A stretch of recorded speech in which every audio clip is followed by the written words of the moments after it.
So I want to address the financed closing fees. So I've got a client, they're purchasing a $300,000 home on a 30-year fixed. In this case, we'll say it's an FHA at 96.5%. That's a 289 loan amount, and we're using 5%. Now remember, this is my helper button here, and I would bring in any additional things such as mortgage insurance as a percent or an upfront payment that was going to be paid up front. That could all come in at this particular point here. I'm not going to worry about that right now for this example, but that's where you would put that information in. Now, if I could finance, say, $5,000 of this closing cost into the loan, I would simply put $5,000 in here. That $5,000 now is part of the closing costs, so my loan amount here is still the same.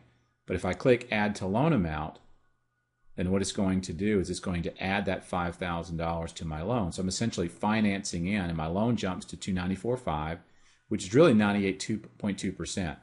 Now we know it's 96.5 is the limit, but that's the real LTV because I've financed in $5,000, and that loan amount now reflects that change, and that's going to then flow through to the down payment and the closing costs out of pocket and the cash that's needed for closing.